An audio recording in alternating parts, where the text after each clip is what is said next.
Hello, and welcome to the Midlife Pilot Podcast. This is still a podcast all about aviation and all things flying in midlife. And we're glad you could join us for episode 50. This is really special. I'm glad to be back. My name, for those of you who may not know me, is Chris Moran, the OG Midlife Pilot on YouTube. And I'm excited to be back for episode 50. This is super exciting, and I appreciate the chance to be here. I'm joined by more co-hosts than I've ever had from the time of the podcast, including from the rainy northwest corner of these great United States. It's Fly Sport Tedder joining tonight. And of course, the OG Midlife Pilot podcast co-host from deep inside the heart of Music Row in Nashville, Tennessee, airplane owner, musician, filmmaker, all around good dude, and now White Claw aficionado, Brian Siskind. And good evening, friends. Oh gosh, yeah, that just nuked all of the prior superlatives that came before it. Wow. But, look, my friend who left these with me is an Airbus driver. Maybe this is an Airbus thing that people drink White Claws. I don't know, but yes, thank you. Welcome back, Chris. Man, this is I don't know. It's kind of like feels right, like a holiday time kind of family reunion kind of vibe. It does. I'm excited to be back. It was very nice to get the invitation. I have missed hanging out with everybody, and I'm looking forward to catching up and seeing what everybody's into and talking about stuff tonight. We're good, man. I just want to specify also for folks, Ben is around. He may actually join. The Sage may grace us with this presence. He had originally thought that he was going to be fully unavailable for this recording, and then so we made sure to get you on the show to run the thing, and then and now he's sitting there watching us somewhere, wondering if he should just sit back with his whiskey and just watch it all go down in flames. I'm going to guarantee you he's not drinking a White Claw. I'm just going to absolutely guarantee you that as a fact. He may never speak to you again, frankly. I may not speak to myself. This is fully embarrassing. But I don't know. Yeah, my wife and I, we just pulled this thing out. We're like, because we have like 12 of them or whatever. And I'm like, well, if it's bad, we'll just pour them all out. Yeah.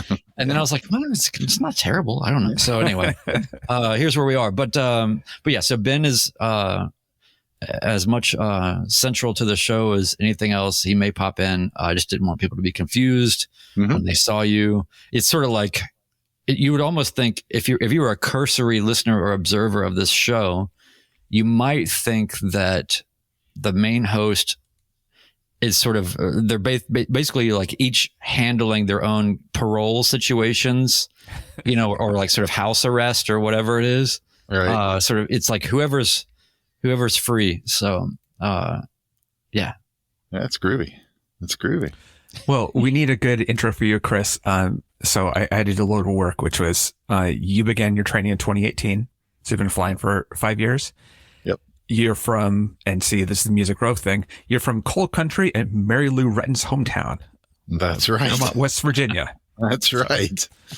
Have to come up with some regional things for you. I appreciate it. There's very few things. Yeah. So very few things we're known for here. Mary Lou Retton's hometown. Also Nick Saban, actually, if you wanted another celebrity to throw in there.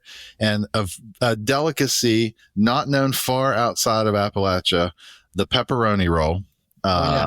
Which I don't know if I don't know if I brought you to Brian. We've talked about them for sure. Like pepperoni and cheese baked inside of bread. It's a very common thing here, and it's a huge part of the food culture of Appalachia. Coal mining stuff to take in the mines with you. So it's like a hand pie from England, but yeah. Yep. Shelves, it doesn't go bad super quick and carried around with you, and yeah, it's good stuff.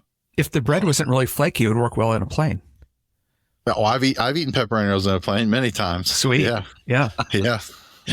Is that why your yolk is so shiny? Exactly. The grease. And occasionally there's a little like on the side of my face from the pepperoni. Yeah. You get that call of flight following and you're like, yeah. Well, so we do have a couple of surprises for you, Chris, but we're going to save those oh boy. and keep everybody on the hook for what we're going to put you through. But Okay. but in the meantime, I think one of the reasons, obviously, we just like hanging out and we've missed you. I mean, we still talk all the time, but it's like it's not quite the same, meeting all, up in this way. So we've missed you, but you clarified when you kind of quote unquote left that you had a bunch of other things you were doing, and you just felt like I've got to let some things go. My time is really full with a lot of other things and a lot of endeavors outside of the world of aviation. And, while that doesn't make any sense to me, really, while I totally understand all that, now that it's been some time, I'm really interested to sort of pull you back into the fray and just sort of take stock and kind of go, okay, where have you been with it, and where is it going, and how is aviation sitting with you? Because I think a lot of us have a way of burdening ourselves with the responsibility in a way that is good, but also can be perhaps unhealthy. Sometimes it's good to take a break from things, and not feel bad about it. But at the same time, you have to understand what the impacts of that, time away might be. So I'm really interested in your perspectives of where you've been and then what's been happening lately as far as you and life and aviation. Sure. Well, I can give you a Cliff Notes version. Not a lot had really changed. It was more making space, just giving myself some margins of things. So it wasn't just the podcast. I did some other things. Like I had served as president of the airport authority here at 4 Golf 7 in Fairmont for the prior year. And my term, I've elected not to take an officer position for the upcoming year. I'm staying on the board, but I have kind of pulled back from that to make a little space. The things that have kept me busy have really been work things. They've been I've been kind of working again on a consulting basis with a company I worked for 25 years before I left 2.5 years ago, helping out with some project management and some stuff for them kind of on the side. And that took up a little bit of space.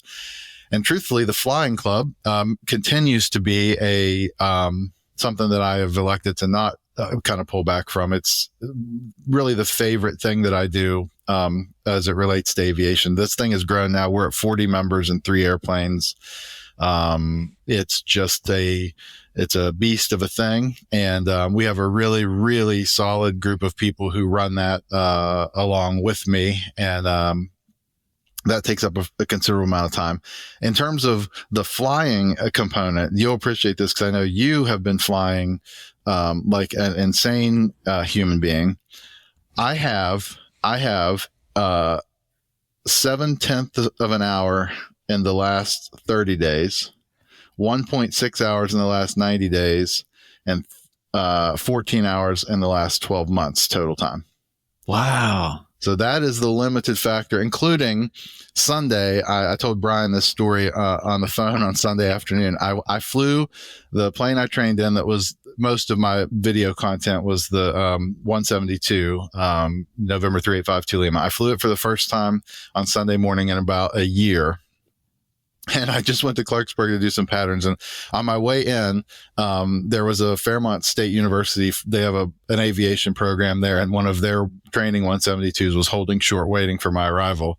And my very first landing in that thing was not only flat, but was effectively nose wheel first. So I rode that thing out for about 4 landings. And while, of course, I was, safety was my first priority. My second top of mind point was like, well, good. I'm glad I got to put on that display for this lucky student this morning who got to witness this on a beautiful Sunday morning. So I proceeded to improve those over the subsequent few laps in the pattern there at Clarksburg. But, it's funny. You're definitely not immune. No one is immune to like the rust that happens from not doing things all the time. And so I was very aware of that, super aware of that after my first landing. But it was good to get back in. I had a good time, and I'm trying to get back into even just short. I told somebody yesterday, I don't need to practice a bunch of cross countries, because I can program my GPS and lean the mixture and deal with communications and like navigate to a place.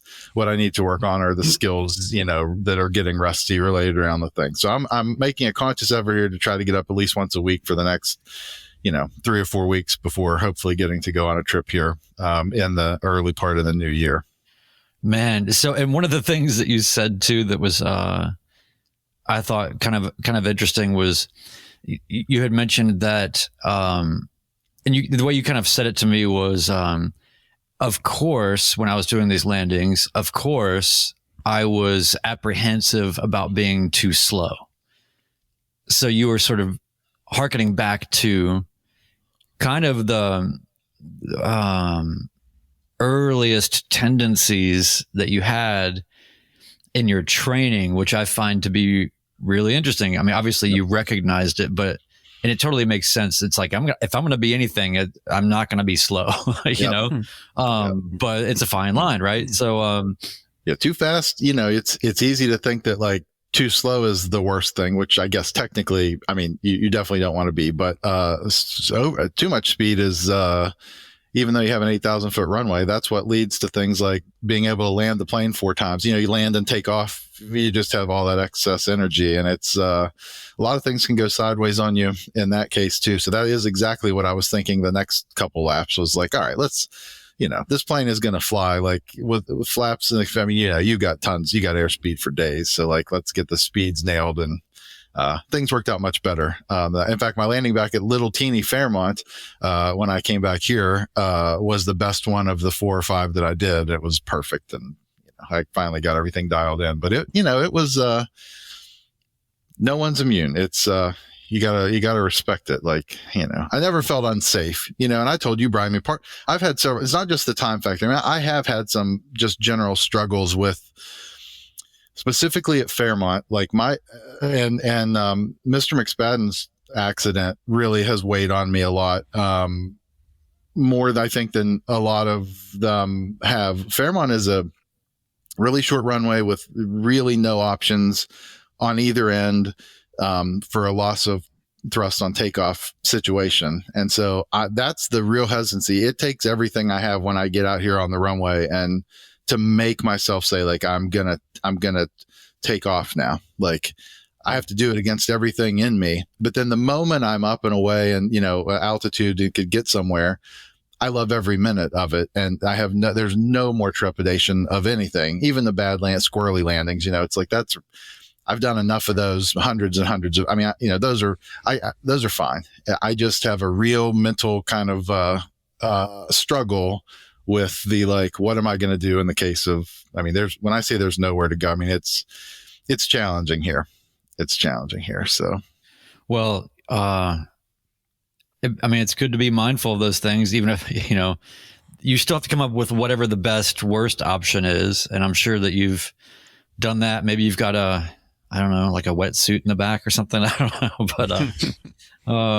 but yeah, Ted, I don't know if you've been paying attention, Chris, but Ted's been flying an insane amount in most beautiful places in his CTLS. Yeah. He just figured out how to land the other day. Yeah. No, I think I was about 100 hours in, and I finally got my CFI in the plane, and I'm like, I can't figure this out. Like, it's not descending, everybody says land it at 55 and he does a little bit like, oh, land it at 65 and point the nose down. It's like, I'm sitting there trying to slow it down and it's just kind of floating and mushing down. And so I kept trying to slow it down further and further. And it's like, no, go a little faster and point down. And, but yeah, it took me, I mean, literally it was around 100 hours into the plane. And yeah, I was struggling. Yeah. That's cool. According to Chris, it's about nose wheel first. So maybe you're doing it wrong. Yeah. Don't do that. Do not recommend.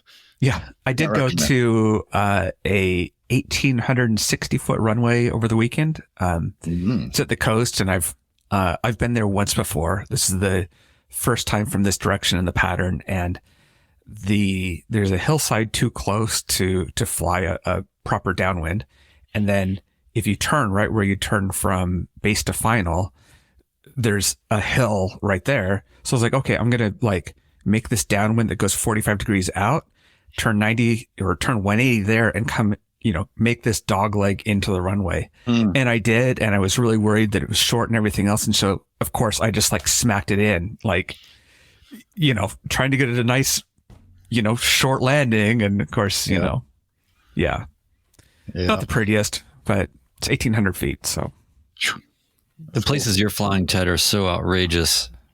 Yeah. It's just incredible to see. If anybody's not familiar with Ted's YouTube channel, go and watch his videos.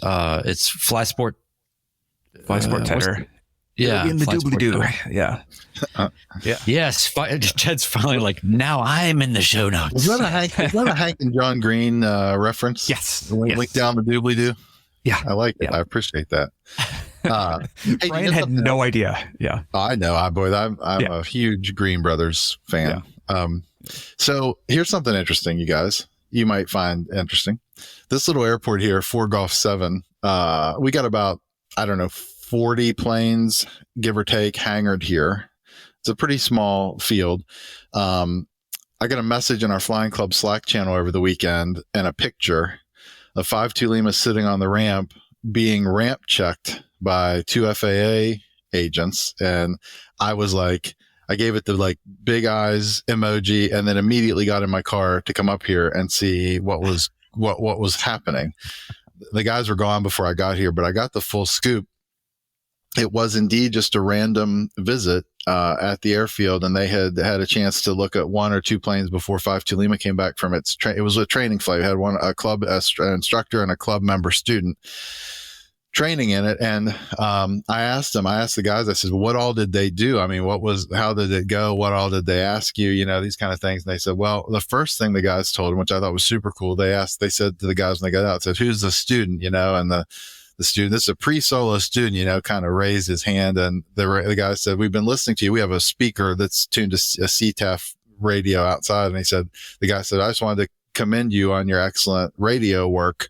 And we've been listening to you for the last 3 or 4 patterns. You did a really nice job. And so they was like, oh, well, thank you. Then he faints. Yeah. Right. Yeah. It was like, well, thank you. And the student tells me, he goes, he's like, I asked the instructor, I was like, do you just want me to go over here and be quiet? And the instructor was like, yeah, they're going to talk to me, because they wanted to check, they were going to talk to the instructor. And so they asked for the normal things like the aircraft documentation that you have to have on board.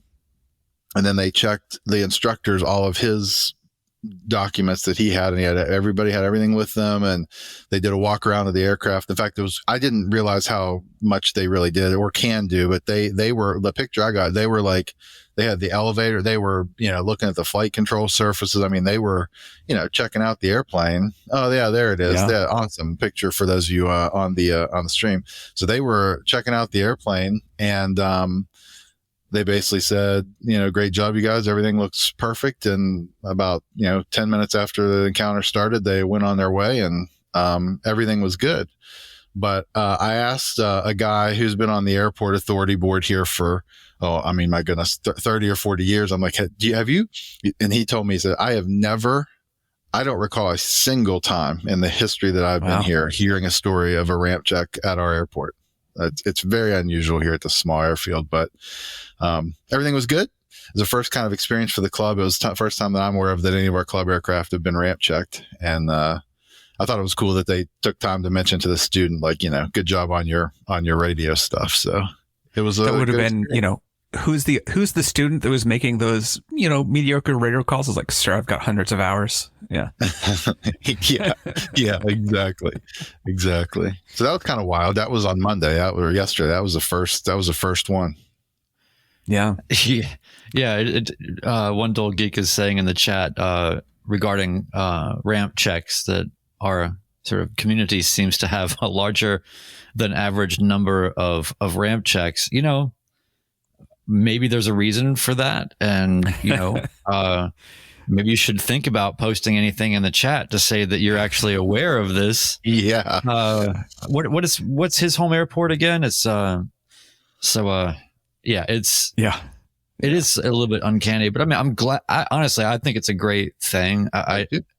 I know that people are a little sour on it or feel like it's the man, or whatever. But man, I'm so glad and to hear that they're going to, smaller airports where maybe things are a little bit, looser and, checking on things and all that. So, well, one of the things, I mean, we're pretty serious. The club, we take it all pretty seriously. I mean, they're not going to they'd be hard pressed to find anything out of order. I mean, it's when the thing you realize is that it's much easier as an individual airplane owner to get lax on some of these things. Like when you have the responsibility of, 40 different people flying these planes and like any of them could be checked anywhere they are for anything. It's kind of, you feel a little bit of a burden to make sure that, beyond the safety reasons, just to make sure that every I is dotted and every T is crossed all the time. And we're pretty meticulous about, paperwork and just keeping things in order and knowing where everything is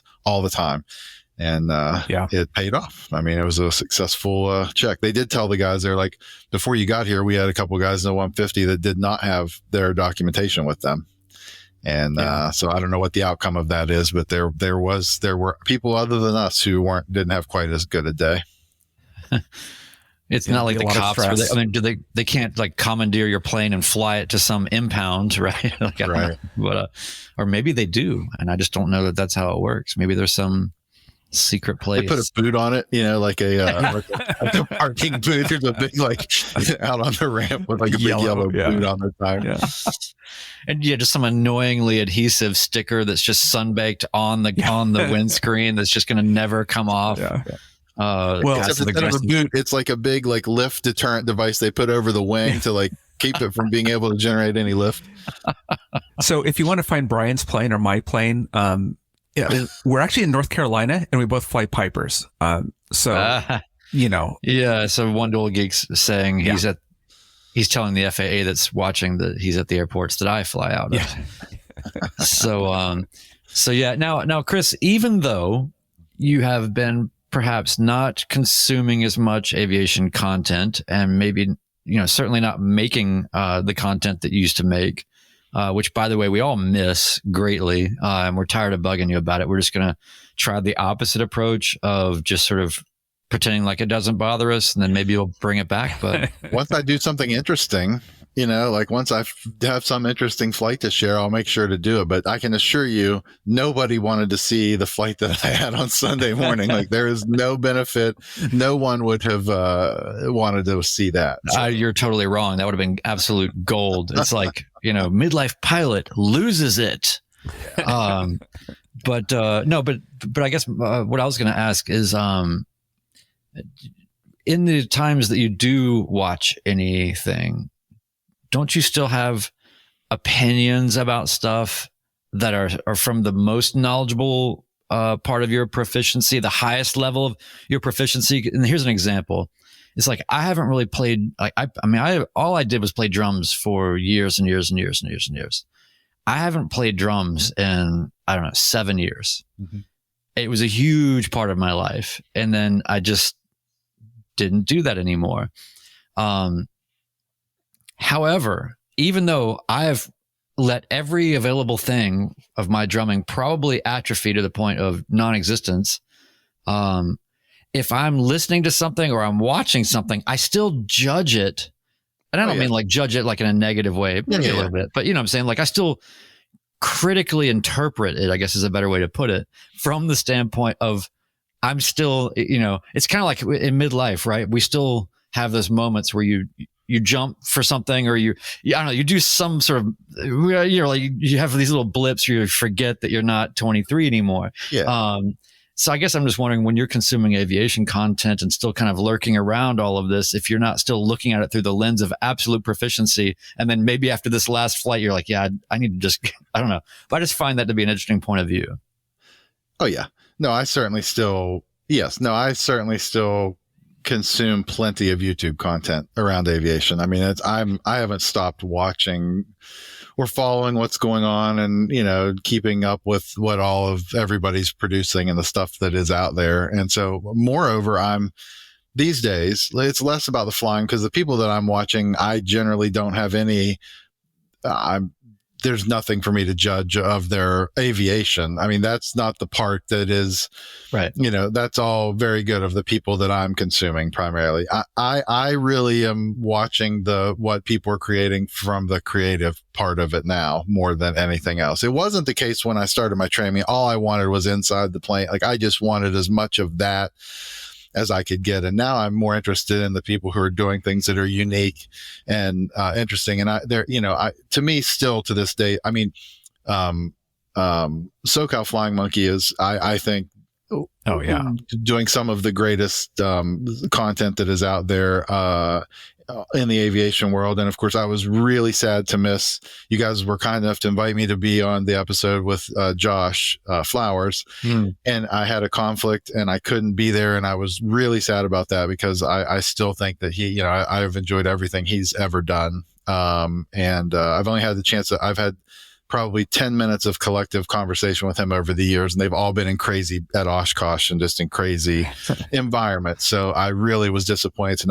to miss the chance to spend an hour just kind of talking to him, because I have a ton of respect for his the way he uses his channel and his platform. But yeah, no, I mean, I definitely still watch, and I definitely still have people that I don't watch intentionally.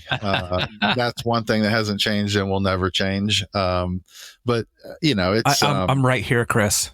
Yeah, no, it is definitely not your stuff, Ted.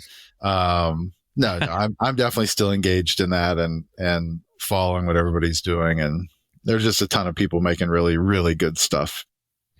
Ted's channel is very controversial. Yeah.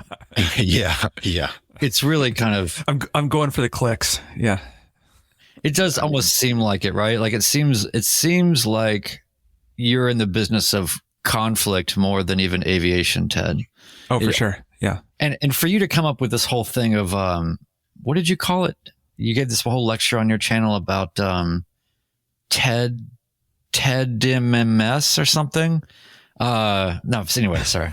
I see where you're going. You're not going to bait me into it. By the way, Ted has no lectures on his channel. So no, but you have Ted. You make the stuff that's like what Chris and I too. When you're starting, it's just I just want to have as immersive of a real kind of experience. Just like what is it like to be in a plane and what's going on. So. Yeah. So that's really cool.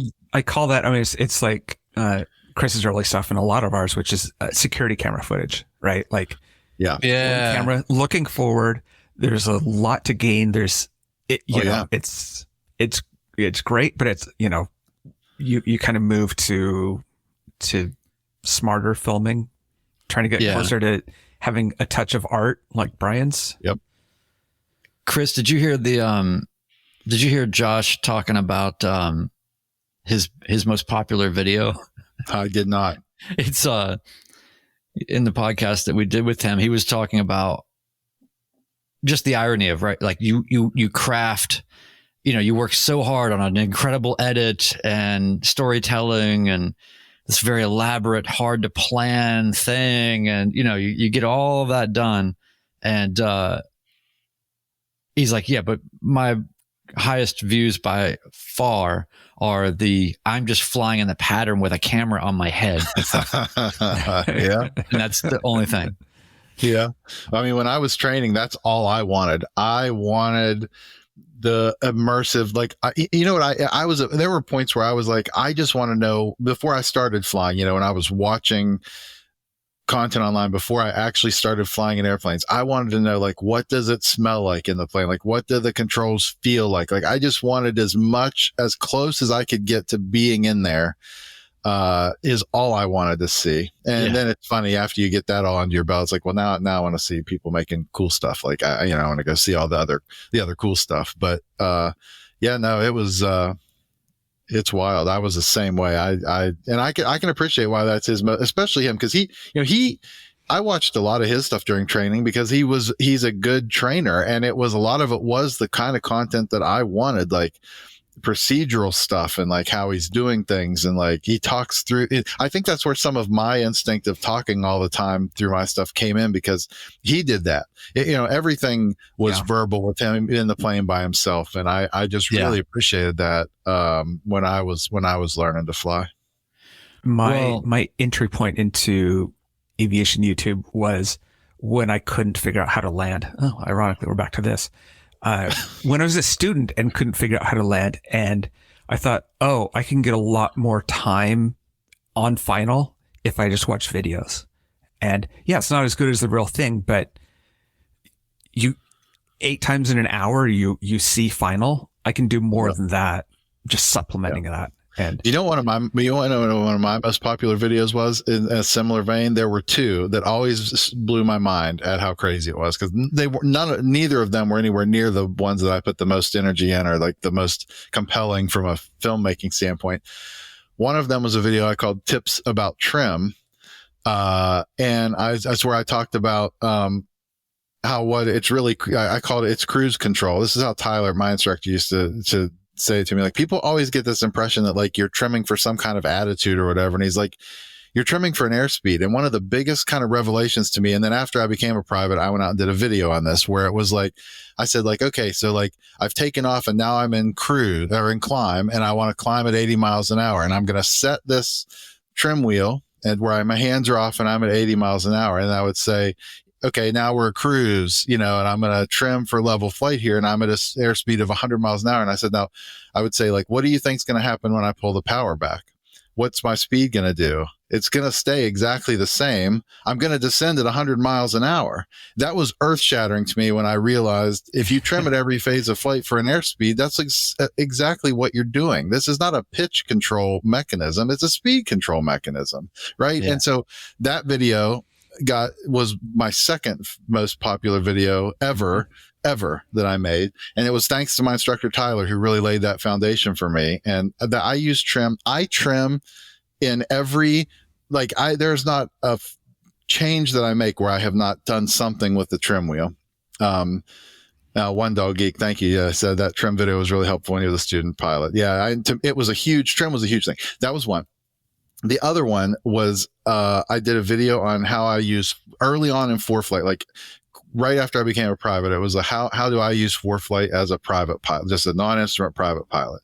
And I just sat in the hangar at 52 Lima and kind of went through like, here's how I use it for planning, and here's what I do for this and that. And that was another one that was hugely, again, super easy. It was one camera locked down on a tripod and a screen recording of my iPad that I cut together and kind of narrated the stuff. But those were the 2 most popular, still to this day on my channel, were those 2 videos that really were no exciting flying. They were just kind of, but when I was a student, that's what I wanted. Yeah. What's the video you're most proud of though? Or that means the most to you? Like, you're kind of part of it is you're making it for that, right? Those are the ones that my daughter is in. Like I think the trip to the Outer Banks with her, where she shot a bunch of footage on her iPhone, we were landing at Currituck at sunset. Some of those trips, I mean, the trips with my daughter are the most memorable, just flights to me. And I think those videos are probably the most meaningful. I mean, the ones that when I go back to watch some of my own content, those are generally the ones I go to first, are the ones that she's in with me.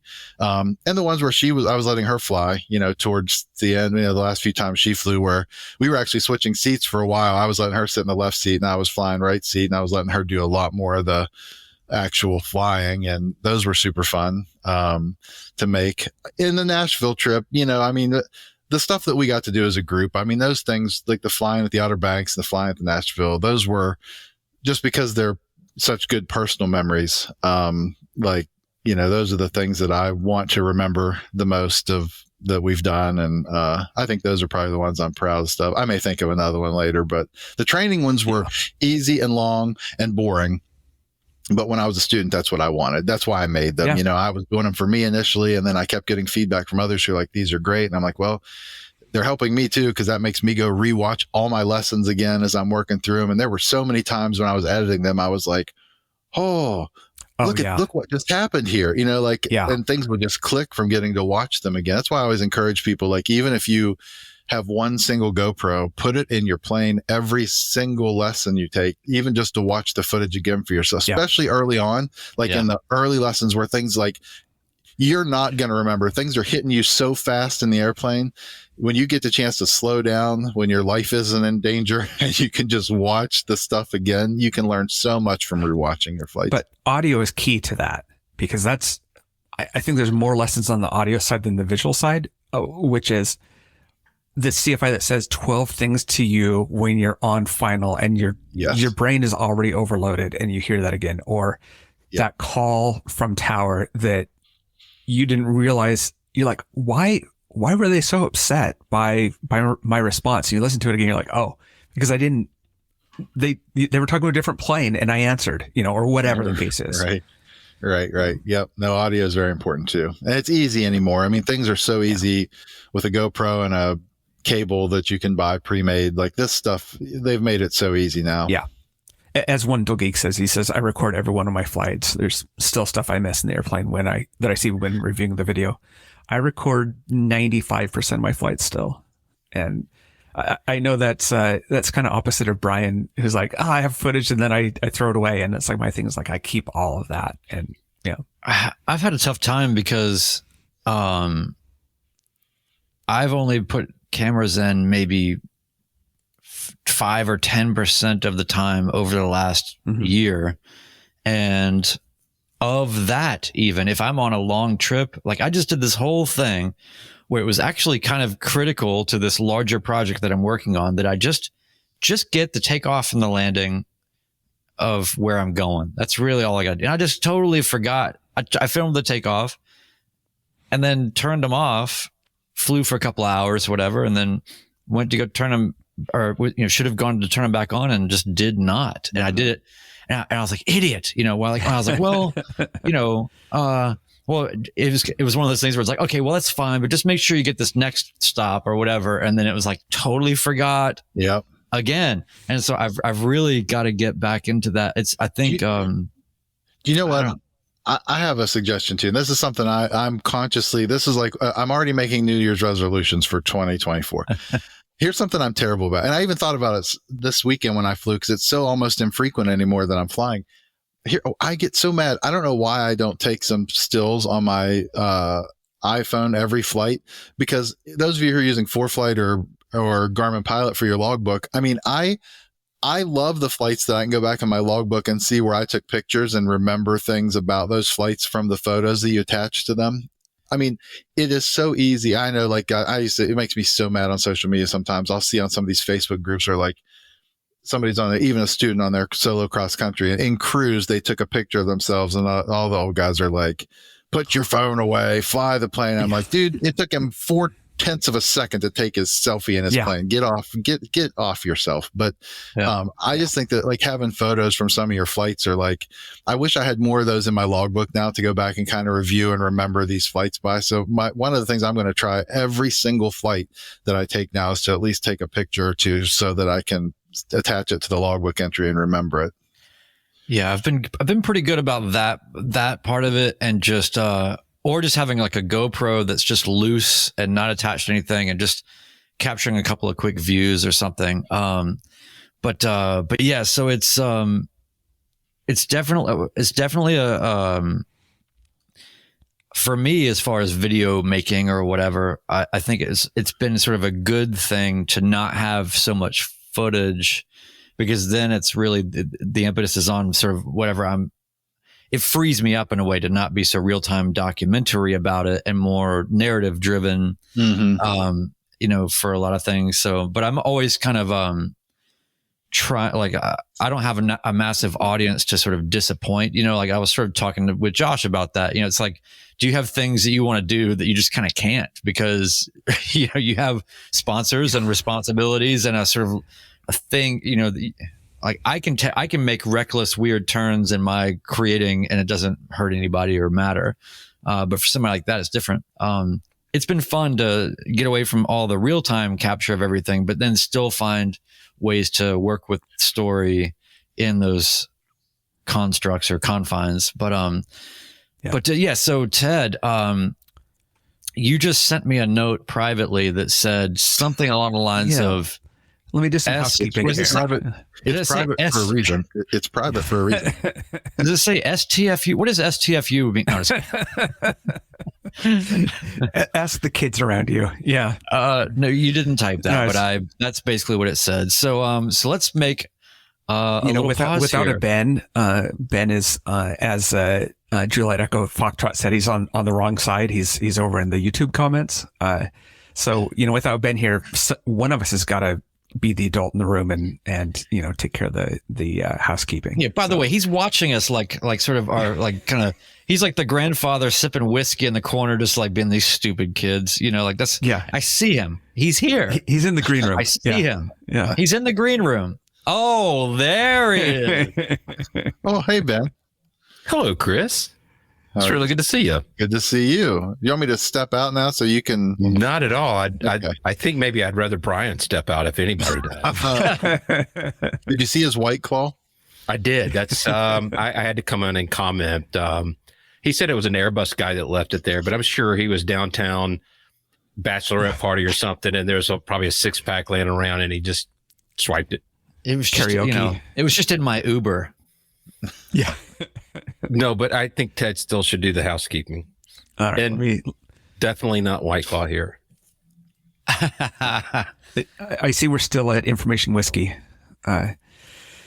So we broadcast live on YouTube every Tuesday at 8 p.m. Eastern, and that's at youtube.com/@Midlife Pilot Podcast. The live chat is open for questions and comments.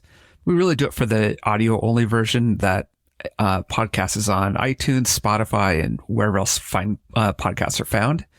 Make sure to subscribe and leave a 5-star review. They can only be 5 stars. It'll actually reject it if you do any less. We love getting feedback and your suggestions. You can email us at midlifepilotpodcast@gmail.com. We have a very active Discord community. In fact, thanks Wendell Geek, who has really helped us understand what Discord is. And if you're interested, we may chat about that at some point. But if you're a listener and you don't know what it is, just drop us an email at midlifepilotpodcast@gmail.com, and we'll give you an invite to Discord. You can come in and say hi, see pictures, and see what else the weird stuff we're chatting about is. We've opened a merch store. Ben's wearing a hat. I'm wearing a polo. Sorry, but anybody else wearing merch, or just the two of us? I was waiting my care package. I never got. So Chris will not support the podcast. We know this. Yeah. So he's like, support the podcast. I invented the podcast. We need to support him. So we've got. Be careful what you ask for, Chris. Yeah. Right. We've got t-shirts in various shapes. We've got hats, stickers, and more, including polo shirts and tumblers. And that is at store.midlifepilotpodcast.com. That helps us keep the lights on for this podcast, and at some point might break even on it. And, that's a wild success. Yep. Let me know when you get there. Yeah, exactly. And, there was a comment that, a podcast review that popped up a few days ago that Brian Can I read this one? Yeah, you have it loaded? I just want to jump here and say, I think it's important that Chris be on this podcast to hear this review, because he really encapsulated how I felt when I listened in on episode 1 or 2. It was with the two of you, and you're the biggest part of it, Chris. And so I thought it was just fitting that Brian read this while you're here. Yeah, Chris, you are the larger. You're. No. Oh, I see. We're doing weight balance on the podcast. Yeah. So no, this is. I'll say, when I saw this come in, I thought, you know what, it's so nice when you get feedback that is just absolutely on the nose of exactly what you've been trying to do or hoping to accomplish the whole time. So I'll just read it. So this is from CCC Gould. Subject line for this review says, "First pilot friend." I found this podcast a few months ago when I started really thinking about getting a PPL and even possibly career switching down the road.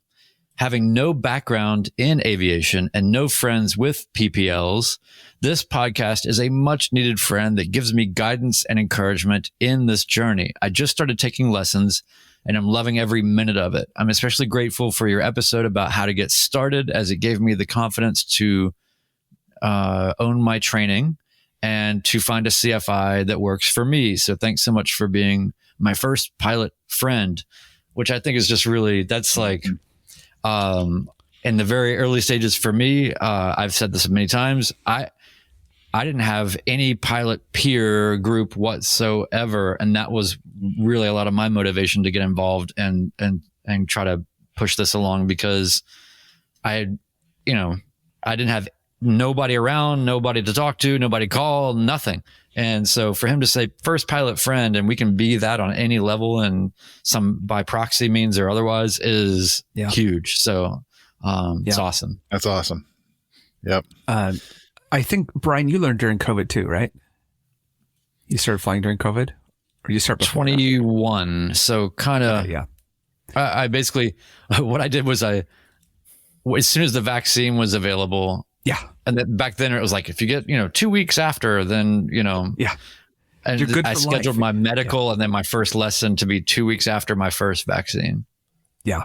That was my experience too of doing it during COVID. We're still wearing masks some of the time, depending on risk and everything else. But we're the only people at the airport. It was also winter, Northwest. But the only person I really knew was my CFI. I didn't know other CFIs, didn't know anybody else at the airport. I know people that were in aviation 20 years ago. They're not around or not around at all anymore.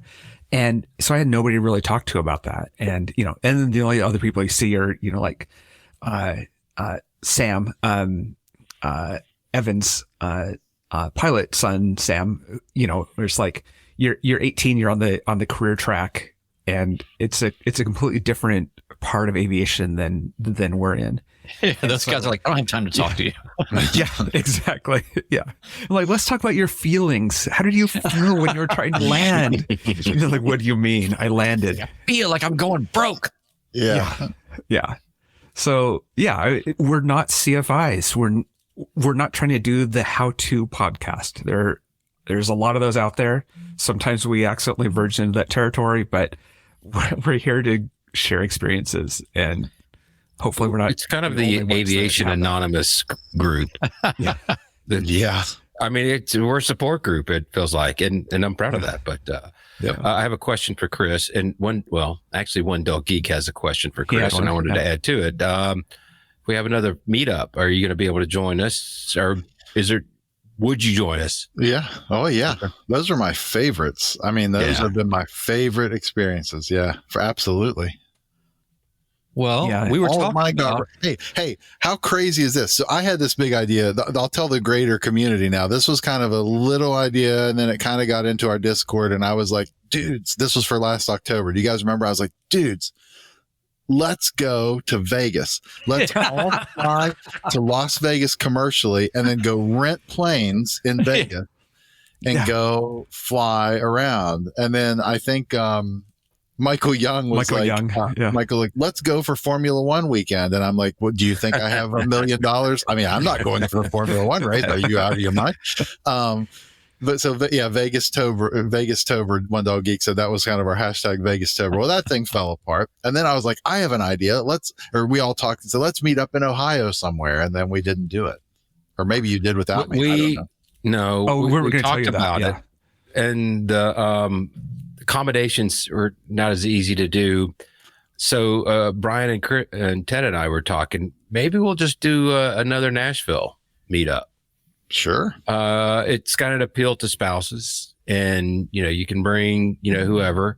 Maybe set up a home base at the same Airbnb. There's actually the building next to it was also an Airbnb, but if we get a big enough group, they can go get hotel rooms, and we just hang out at the Airbnbs. Mm-hmm.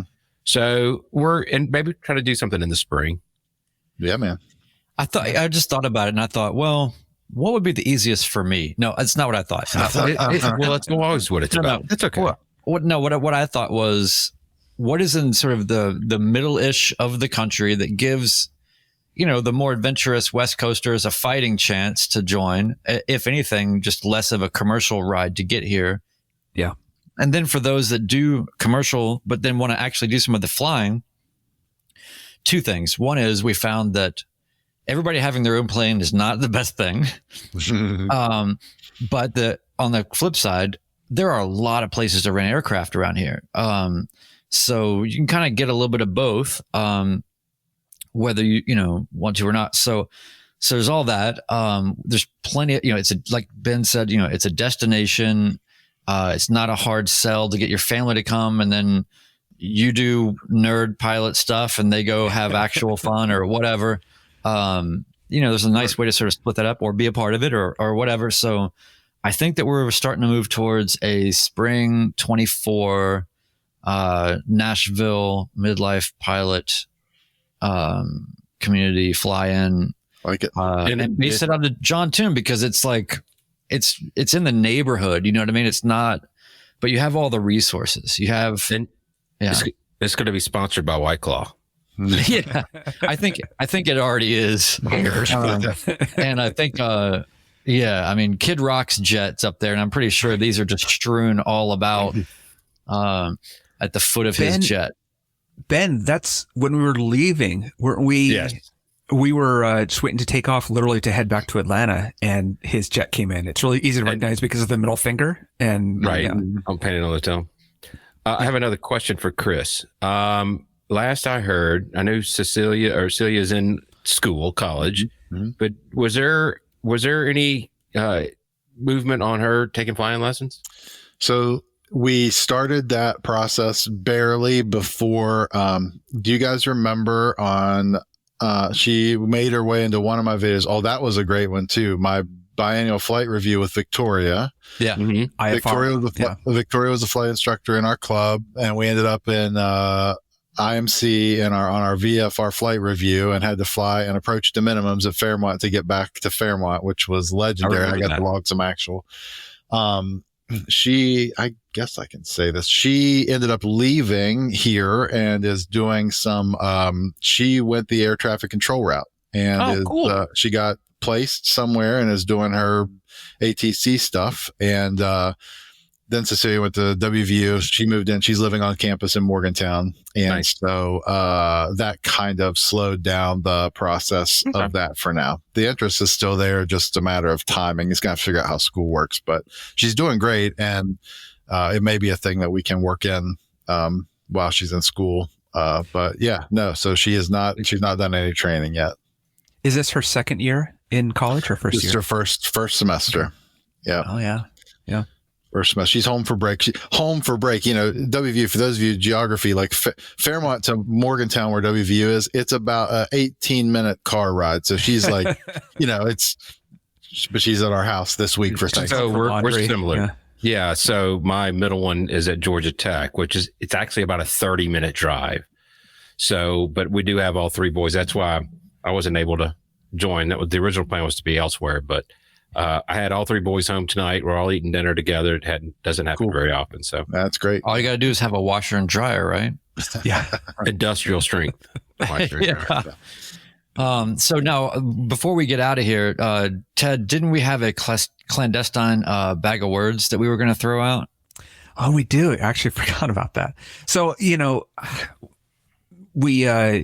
Chris, we've started doing this bag of words when we have people that send it in to midlifepilotpodcast@gmail.com.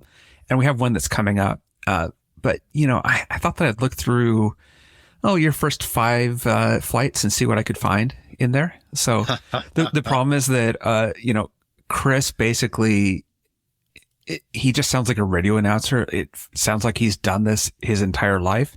So I didn't actually find one that was a great bag of words, but, I think that this is in the same spirit of it. So here we go. I don't see him, and he does not have ADS-B. That's all right. That's got to be him. There's a plane moving, is it? I think so. There's a plane moving right to left down 23 right now. Oh, wait, that's the interstate. Yeah, that's the interstate. It was a semi-truck, not an airplane. Oh, my goodness. Come on. I got to edit that out.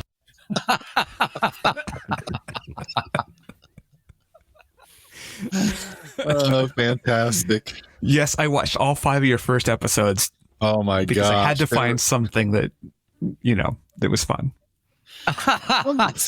Can you play it again, please? Oh yeah, let's do that. Let's please. I don't see him, and he does not have ADSB. That's all right. That's got to be him. There's a plane moving, isn't it? I think so. There's a plane moving right to left down 23 right now. Oh wait, that's the interstate. Yeah, that's the interstate. It was a semi truck, not an Oh airplane. my goodness. Come on, I got to edit that out. That's hilarious. That's hilarious. I'm surprised you didn't find the one. I got made fun of so much in retrospect. There was a video. I was so mad. I went on multiple tangents. I couldn't believe that ADSB wasn't mandatory for every aircraft in the National Airspace System. I still am mad about it, truthfully. I know. And I don't want to hear about airplanes without electric system. Don't give me any of that. But anyway, I was so mad. And there was one video where this was before ADSB was mandated in 2020. So like back in 2018 or something, I said, I can't wait till 2020. Yep.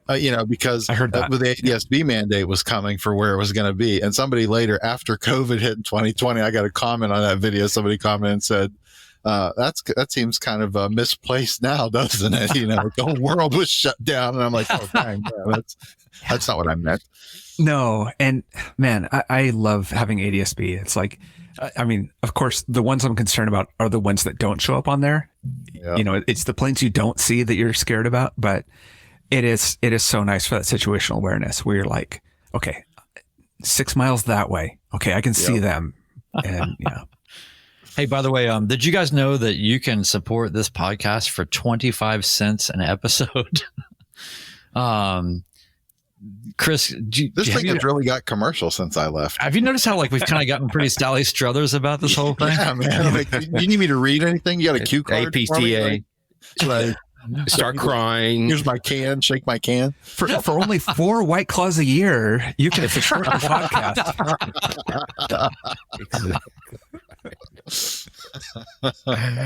Oh. All right, Ben, get us out of here. Okay. Chris, thanks for letting me crash the party. Yeah, thanks Really for awesome having to me. see you. Absolutely. Absolutely. I appreciate you guys.